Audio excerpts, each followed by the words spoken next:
चंद्रशेखर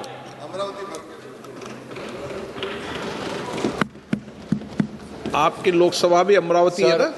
ये लोकसभा अमरावती है. Sir, today I would like to speak in Telugu, sir, my native language, because this is a historic and an emotional moment for all of Andhra Pradesh, sir. సభాధ్యక్షులకు సహచర సభ్యులకు ఈ ప్రత్యక్ష కార్యక్రమాన్ని ఉత్కంఠంతో ఉద్విగ్నంతో వీక్షిస్తున్నటువంటి అశేష తెలుగు ప్రజానీకానికి మా అమరావతి ఆత్మ బంధువులకు నా హృదయపూర్వక నమస్కారాలు. ఆంధ్రుల కలల రాజధానిగా అమరావతికి చట్టబద్ధత కల్పిస్తూ అమరావతి ఆంధ్రప్రదేశ్కు ఏకైక రాజధాని అని ప్రస్తావిస్తూ దేశంలోనే మొట్టమొదటిసారిగా రాజధానిని నిర్మించే ఈ చారిత్రక ఘట్టంలో అమరావతి బిడ్డగా ఈ సభలో ప్రసంగించటం నాకు అదృష్టంగాను గౌరవంగాను భావిస్తున్నాను. ముందుగా తరతరాలుగా సాగు చేస్తున్న భూమిని రాజధాని నిర్మాణం కోసం త్యాగం చేసిన రైతన్నలకు, వందలాది రోజుల దీక్షతో శాంతియుత ఉద్యమం చేసిన మహిళామ తల్లులకు హృదయపూర్వక కృతజ్ఞతలు తెలియజేస్తా ఉన్నాను. సార్, కృష్ణానది ఒడ్డున ఆంధ్రప్రదేశ్ నడిబొడ్డున ఉత్తర దక్షిణ ప్రాంతాలకు సమాన దూరంలో 3000 సంవత్సరాల నాగరికతకు నిదర్శనం ఈ అమరావతి. శాతవాహనుల సామ్రాజ్యానికి సాక్ష్యం ఈ అమరావతి. సంస్కృతి, శాంతి, విజ్ఞానానికి యుగయుగాల నిలయం ఈ అమరావతి. బౌద్ధ స్తూపాలు, శిల్పాలు, శాసనాలతో విరాజిల్లినటువంటి పవిత్ర భూమి ఈ అమరావతి. అలాంటి అద్భుతమైన ప్రాంతాన్ని ఒక్క రూపాయి ఖర్చు లేకుండా, ప్రపంచంలో ఎక్కడా జరగని విధంగా, ఎవరిని నొప్పించకుండా, ఎవరిని కదిలించకుండా 60 రోజులలో 29,000 రైతుల స్వచ్ఛంద భాగస్వామ్యంతో 34,000 ఎకరాల భూమిని సేకరించి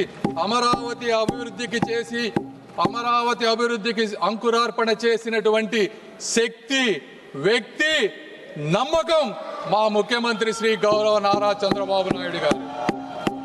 సార్, ఈ నమ్మకం ఒక్క రోజుతో వచ్చినటువంటి నమ్మకం కాదు. 40 సంవత్సరాలుగా ఒక సుదీర్ఘ రాజకీయ ప్రయాణంలో ఇటుక పేర్చుకుంటూ పొద్దున లెగిసిన దగ్గర నుంచి పండుకునే వరకు ప్రజా సంక్షేమమే పరమావధిగా తన పూర్తి జీవితాన్ని త్యాగం చేసినటువంటి ఒక వ్యక్తిపై ఉన్నటువంటి నమ్మకమే ఈ అమరావతి. సార్, ఆ వ్యక్తిని నమ్మి, రాష్ట్ర హామీని నమ్మి ప్రపంచ స్థాయి రాజధాని వస్తుందని తమ పూర్వీకుల జీవనాధారాన్ని అక్కడ రైతులు వదులుకున్నారు. సార్, 2019 ఆంధ్రప్రదేశ్ జరిగినటువంటి సార్వత్రిక ఎన్నికల్లో ఆ రోజు ఉన్నటువంటి జగన్మోహన్ రెడ్డి గారు పాదయాత్ర చేసి ఊరు తిరిగి ఈ ప్రాంతం చిన్న ప్రాంతం, ఇక్కడ 3 రాజధానులు సరిపోవు, ఈ అమరావతిని ఆంధ్రప్రదేశ్ లో ఇంకా అద్భుతంగా ముందుకు తీసుకువెళ్తానని చెప్పి అధికారంలోకి వచ్చారు. సార్, అయితే అలాంటి మహాయజ్ఞాన్ని అధికారంలోకి వచ్చిన తరువాత అధికార వికేంద్రీకరణ పేరుతో 3 ముక్కల రాజధాని అనే పేరుతో ప్రజలను మభ్యపెట్టి 5 సంవత్సరాల అమూల్యమైనటువంటి కాలాన్ని, ఆంధ్ర ప్రజల భవిష్యత్తుని కూడా వృధా చేశారు. సార్, 3 ప్రాంతాల మధ్య చిచ్చు పెట్టారు. సార్, నేను ఇక్కడ చాలా బాధతో కొన్ని విషయాలు చెప్పాలనుకుంటా ఉన్నాను. ఇది రాజకీయ విమర్శ కాదు. సార్, 29,000 మంది రైతులకు జరిగినటువంటి అన్యాయం, అవమానం గురించి మాట్లాడాలి. సార్, ఆ రైతులని పెయిడ్ ఆర్టిస్టులని పిలిచారు. సార్, ఈ సభలో ప్రస్తావించలేని వ్యాఖ్యలతో మహిళలను ఇబ్బందులకు గురి చేశారు. వారిని చూసి నవ్వారు, అమరావతిని మర్చిపోమ్మన్నారు. 30-40 సంవత్సరాలు తన భూమిలో పంటలు పండించిన రైతులు వారి గ్రామాల్లో తిరగటానికి ఐడి కార్డులు చూపించమన్నారు. సార్, 144 సెక్షన్ అమలు చేసి వారి స్వేచ్ఛను అడ్డుకున్నారు. సార్, ఈ బాధ ఇక్కడితో ఆగలేదు. న్యాయస్థానం నుండి దేవస్థానం వరకు 45 రోజులు మహాపాదయాత్రలో రైతులను అమానుషమైనటువంటి హింసకు గురి చేశారు. మేకులతో ఉన్నటువంటి లాఠీలతో వారిని కొట్టారు సార్. గర్భిణీ మహిళలపై బూట్ల కాళ్లతో తన్నారు. ఆఖరికి మహిళా దినోత్సవం రోజున ఆలయానికి వెళ్ళినటువంటి మహిళలపై కూడా దాడి చేశారు సార్. వారి భోజనంలో ఇసుక వేశారు. అయినా కూడా వారు ఎక్కడా కూడా వెనకడుగు వేయలేదు. రోడ్లను శుభ్రం చేసి వీధుల్లోనే భోజనం చేశారు సార్. ఆఖరికి ప్రశ్నించిన మీడియాని కూడా వారిపై కేసులు పెట్టారు. ఇది సార్, ఇది 1631 రోజులు జరిగినటువంటి అమరావతి వ్యధ కథ అని ఈ సభాముఖంగా తెలియజేసుకుంటున్నాను సార్.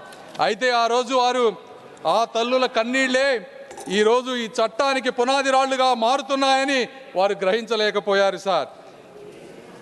ఈ వైఎస్ఆర్సీపీ ప్రభుత్వాన్ని కానీ అప్పటి ముఖ్యమంత్రి గారిని కానీ ఈ చరిత్ర ఎప్పటికీ మర్చిపోదు సార్. ఈరోజు ఒక రాష్ట్రం అభివృద్ధి చెందాలి అంటే రాజధాని అత్యంత కీలకమైన పాత్ర పోషిస్తుంది సార్. కర్ణాటక ప్రాంతంలో బెంగళూరు అనేది 50% ఆర్థిక వాటాను, తమిళనాడులో చెన్నై 40% ఆర్థిక వాటాను, తెలంగాణలో హైదరాబాద్ 55% ఆర్థిక వాటాను అందిస్తూ కీలకమైనటువంటి పాత్ర పోషిస్తూ ఉన్నారు సార్. అదే ఆంధ్రప్రదేశ్కు మీ రాజధాని ఏది అంటే చెప్పుకోలేని అవమానంతో గత ప్రభుత్వంలో ఆంధ్రలో ప్రజలు జీవించారు సార్. ఇప్పుడు నిర్మించబోయేటువంటి అమరావతి ఆంధ్రప్రదేశ్ ఆర్థిక వ్యవస్థకు ప్రధాన కేంద్రంగా రూపుదిద్దుకొని రాష్ట్ర అభివృద్ధికి ఒక గ్రోత్ ఇంజిన్ గా కూడా మారబోతోంది సార్. సాధారణంగా అభివృద్ధి అంటే భూసేకరణ పరిహారం మాత్రమే. आप भी ध्यान रखना जो सदन के सदस्य नहीं हो तो आप पूर्व के विषय को नाम मत लो और रख दो. आप भी मत लेना, ये भी नहीं लेंगे. चलिए సార్. కానీ ఆర్థిక వ్యవస్థలో మొట్టమొదటిసారిగా ఒక పేద రైతుని భాగస్వామ్యం చేసి ఆర్థిక అభివృద్ధిలో వారిని కూడా ముందుకు తీసుకువెళ్ళేటువంటి మార్గం ఈ అమరావతి దేశానికి చూపించింది సార్. 2014 ఆంధ్రప్రదేశ్ పునర్వ్యవస్థీకరణ చట్టం ఆ రోజు రాష్ట్రానికి ఒకే రాజధాని ఉండాలని నిర్దేశించింది సార్. అయితే ఆ సమయంలో ఆ రాజధాని ప్రాంత పేర్కొనకపోవటం వల్ల చట్టపరమైనటువంటి అనిస్థితి రాష్ట్రంలో రాజకీయ అస్థిరతకు దారితీసింది. ఈ విషయంపై హైకోర్టుకి రాజధాని రైతులు వెళ్ళినప్పుడు 2022లో ఆ రోజు ఉన్నటువంటి ఫుల్ బెంచ్ ఒక స్పష్టమైన తీర్పునిచ్చింది. రాష్ట్ర రాజధాని నిర్ణయించటం లేదా మార్చడం వంటి అధికారాలు రాష్ట్ర అసెంబ్లీ పరిధిలోకి రావని, ఆ అధికారం కేవలం పార్లమెంటుకు మాత్రమే ఉందని స్పష్టం చేసింది. దాని ఆధారంగా ఆంధ్రప్రదేశ్ కేబినెట్ ఆంధ్రప్రదేశ్ రాష్ట్ర రాజధాని అమరావతి అనే ఏకంగా తీర్మానం చేసింది. అధ్యక్ష, పెట్టుబడి మరియు అభివృద్ధి అనేది ఒక కీలకమైన అంశంపై ఆధారపడి ఉంటాయి. సర్టనిటీ, స్టెబిలిటీ అనేది కావాలి. పెట్టుబడిదారులు గందరగోళంలో పెట్టుబడి పెట్టరు. బ్యాంకులు, అంతర్జాతీయ సంస్థలు రాజకీయ అస్థిరత్వానికి రుణాలు ఇవ్వవు సార్. ఈరోజు దాదాపు 56,000 కోట్ల రూపాయలతో 91 అత్యంత ముఖ్యమైన మౌలికమైన ప్రాజెక్టులు అమరావతి నిర్మాణంలో జరుగుతూ ఉన్నాయి సార్. హడ్కోలో 11,000 కోట్ల రూపాయల రుణం, ప్రపంచ బ్యాంకు, ఏడీబీ, కేంద్ర ప్రభుత్వం కలిపి 15,000 కోట్ల రూపాయల సహాయాన్ని ఈరోజు అందిస్తూ ఉన్నాయి సార్. అదేవిధంగా క్వాంటమ్ వ్యాలీతో చరిత్రకు అమరావతి స్వాగతం పలుకుతుంది సార్. ఇవన్నీ జరిగినప్పటికీ అందరి మనసులో ఒకే ఒక ప్రశ్న, అమరావతి శాశ్వత రాజధానిగా ఉంటుందా అనేది ఉండేది సార్. అయితే ఈ చట్ట సవరణతో ఆ అనిశ్చితి తగ్గి అభివృద్ధి వేగం జరగబోతా ఉంది. రాజధానులు అనేది ఎన్నికల కోసం కాదు సార్, తరతరాల కోసం నిర్మించబడతాయి. ప్రభుత్వాలు మారినా కూడా విధానాలు ఏకపక్షంగా మారకూడదు. ఈ విధంగా ప్రభుత్వాలు ముందుకు వెళ్ళినప్పుడు మాత్రమే ప్రజల పట్ల కానీ, పార్లమెంటు పట్ల కానీ, ప్రజాప్రతినిధుల పట్ల కానీ ఒక విశ్వాసం వస్తుంది. కాబట్టి ఈ కార్యక్రమాన్ని ఈ విధంగా ముందుకు తీసుకువెళ్తూ ఈరోజు ఈ కార్యక్రమానికి వచ్చిన విధంగా నేను అనేక మంది వ్యక్తులకు కృతజ్ఞతలు తెలపాలి సార్. మొట్టమొదటిసారిగా గౌరవ ప్రధానమంత్రి నరేంద్ర మోదీ గారికి ఆంధ్రప్రదేశ్ రాజధానికి కేంద్ర మద్దతు ఇవ్వాలన్న ఆయన హామీపై ఆంధ్రప్రదేశ్ ప్రజలకు అచంచలమైనటువంటి విశ్వాసం ఉంది. మోదీ గారు ఇచ్చిన మాట నిలబెడతారని గత 12 సంవత్సరాలుగా ఎన్నోసార్లు నిరూపించబడింది. అదే ఈరోజు ఆ విశ్వాసం మరొక్కసారి రుజువైంది సార్. రెండవది, మా ముఖ్యమంత్రి గారు శ్రీ నారా చంద్రబాబు నాయుడు గారు అమరావతి ఆయన ఆశయం, ఆయన కళ, ఆయన ధ్యేయం. రాష్ట్ర అభివృద్ధిలో రైతులను భాగస్వాములుగా మార్చిన ఆయన దూరదృష్టి చరిత్రలో నిలిచిపోతుంది. ల్యాండ్ పూలింగ్ విధానం, ప్రపంచ స్థాయి ప్రణాళిక ఇవన్నీ వారి నాయకత్వానికి నిదర్శనం సార్. ఎన్ని అడ్డంకులు వచ్చినా, ఎన్ని పరీక్షలు ఎదురైనా అమరావతి అనే స్వప్నాన్ని ఒక్క క్షణం కూడా పట్టు వదలని సంకల్పం ఆయనది సార్. మూడవ వ్యక్తి శ్రీ పవన్ కళ్యాణ్ గారు తన గళంతో, తన శక్తితో ప్రజా ఉద్యమ స్ఫూర్తిని నింపి కూటమి ఐక్యతకు, తెలుగు ప్రజల అభివృద్ధికి కంకణబద్ధుడైనటువంటి నాయకుడు శ్రీ పవన్ కళ్యాణ్ గారు సార్. ఈ ముగ్గురి కలయిక అమరావతి ఆశయానికి ఒక శక్తి, తెలుగు వారి భవిష్యత్తుకు ఒక భరోసా సార్. అదేవిధంగా ఈ కార్యక్రమాన్ని ముందుకు తీసుకువచ్చిన మరొక ముఖ్యమైనటువంటి ఇద్దరు వ్యక్తులు అమిత్ షా గారికి, అదేవిధంగా వెనక ఉండి ముందుకు నడిపిస్తున్నటువంటి మా యువ నాయకులు నారా లోకేష్ గారికి కూడా కృతజ్ఞతలు సార్. అదేవిధంగా ఇందులో ఇంకొక వ్యక్తిని కూడా మనం ప్రస్తావించాలి సార్. అమరావతిని అణిచివేయాలని, ఆపివేయాలని ఆయన చేసినటువంటి ప్రయత్నం సామాన్యమైనది కాదు సార్. జేసీబీలతో, జైళ్లతో భయపెట్టి కూల్చివేతలు సాగించి ఆయన చేసిన రాజకీయ విధ్వంసం కూడా ఒక చరిత్రే సార్. ఆయన అణిచివేత వల్లే ఈరోజు రైతుల గుండెల్లో అమరావతి ఒక ఉద్యమ అగ్నిగా రగులుతా ఉంది. ఆయన చేసిన అడ్డంకుల వల్లే ఈ రాజధాని ప్రాముఖ్యత దేశమంతా కూడా మారుమోగిపోయింది.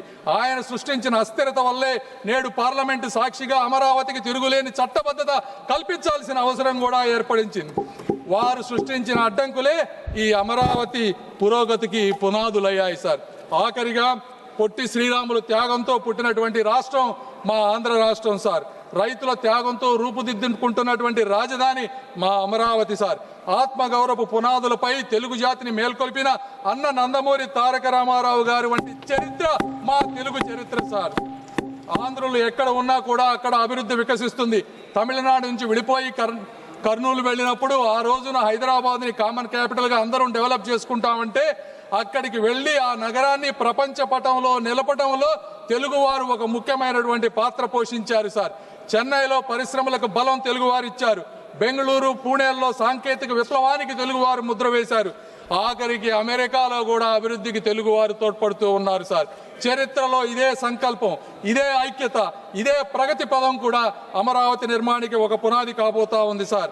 ఆ రోజుల్లో పొట్టి శ్రీరాములు గారు 58 రోజులతో దీక్ష చేసి ఆంధ్ర రాష్ట్రాన్ని ఏర్పరిచిన, అదేవిధంగా 1631 రోజులు ఈరోజు రైతులు రోడ్డెక్కి నిరాహార దీక్ష చేసిన తిరిగి లేచి నిర్మించగలిగే జాతి తెలుగు జాతి sir.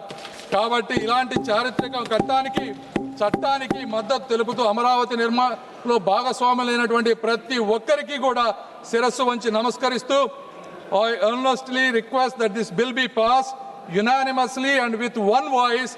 Jai Hind, Jai Andhra Pradesh, Jai Amaravati. Thank you.